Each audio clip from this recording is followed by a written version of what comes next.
one of these days, we'll actually have to schedule some time with Governor C.L. Butch Otter to talk about some of the Idaho greats. We were just chatting off air about, in fact, I think the debate could go for days and days and days who's the greatest athlete out of Idaho.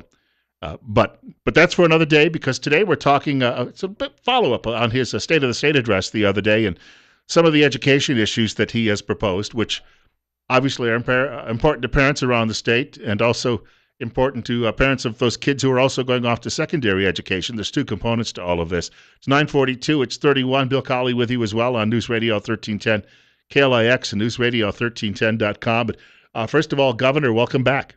Thank you, Bill. Good to be back with you. I was talking, I think, months ago to Steve Millington about what the next legislative session was going to bring, and he said the governor is going to focus on education, and he said likely you're also going to see a lot of legislators talking about this because they worked other issues the last couple of years, and there's just been so much pent-up demand about this issue. In the opening remarks the other day, that was I was listening driving home in the car, and you really hammered away that we have to expand, I think, kindergarten, and also we have to ensure that Idahoans who are graduating either have a college degree or they have some sort of trade background, a certificate. Well, actually, Bill, that was a goal set forth by the State Board of Education a couple of years ago.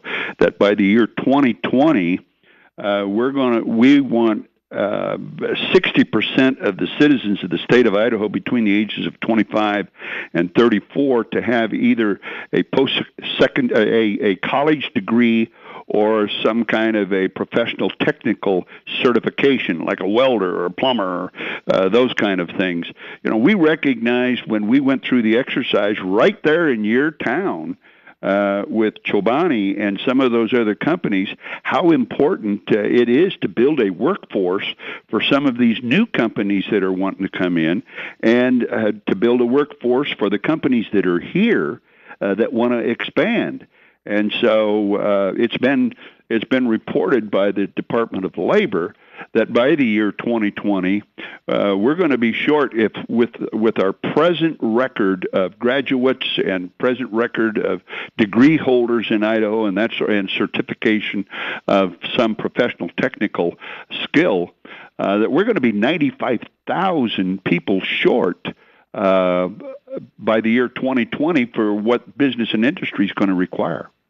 And then on the kindergarten side of this argument, I've been doing some reading on it. Some schools do it, some don't, but there's an effort to try to shore this up because the kids, when they're young, that's when most of the learning takes place, right? Well, not only that, but there's an important step that we've got to get to, and that is between kindergarten and the third grade. That's when the kids learn to read, and they need to learn to read because from the fourth grade on, they read to learn. And if we don't have them reading at grade level by the third grade, they're going to be behind all the way through because, as you well know, that cognitive process takes a while to mature. And so that's why we want it by the third grade, where you can read something in a book and then you can apply it on the workbench. I heard one thing. You mentioned, of course, that the recession was over and there were a number of years where the state tried to make sure that it didn't go overboard when it came to spending on some of these programs because they cost money. Is there any – I wouldn't want to be in a legislator's shoes this year, though, because this is an opportunity to maybe expand these programs, but you got to be looking over your shoulders at Wall Street wondering, gee, is this the time to really take this risk? Well, I can tell you this. The economy of the United States is always going to be a competitive one with the global economy. And they're going to look wherever they can find them for smart people to make great products and to invent the next generation of products and management programs and that sort of thing. So we've already moved into a high-tech world, Bill.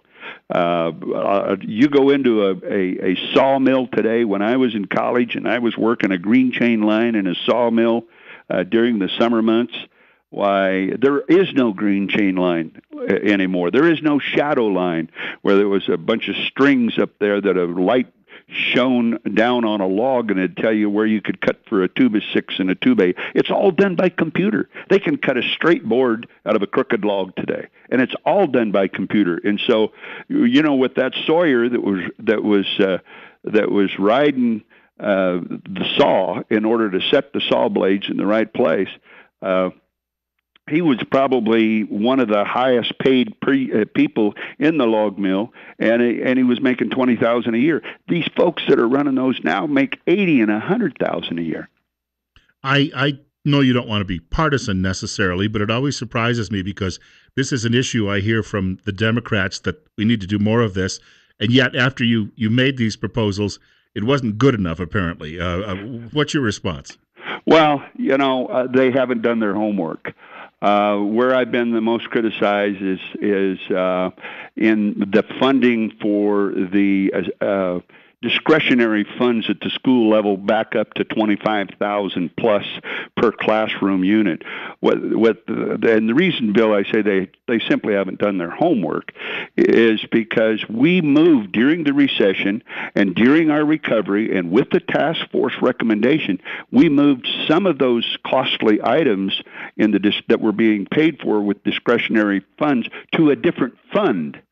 So I've got my staff right now working on how many of those funds go into the classroom, but are paid out of a different fund other than the operating or discretionary funds. So quite frankly, we're going to end up with more money in the classroom than we did in 2009. Got about a minute left. I always like to ask you at the end of these things, is there anything I didn't bring up that I should have mentioned?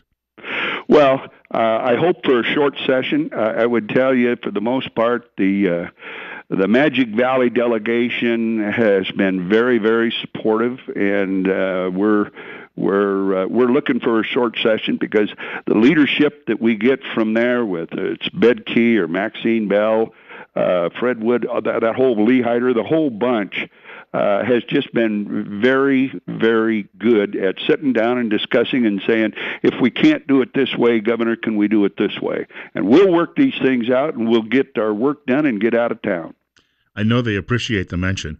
Yeah. By the way, Bill, when we talk about athletes, I want to broaden our discussion a little bit on that because we have some terrific equine athletes in Idaho. Oh, yeah.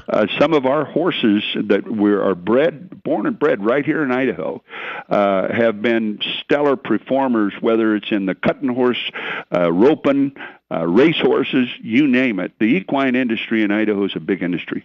I look forward to that. Okay. Take care, sir. Thanks, Bill. Governor Butch Otter joining us this morning, spending a few minutes with us just as a follow-up to his State of the State address earlier this week and offering some of his thoughts on education.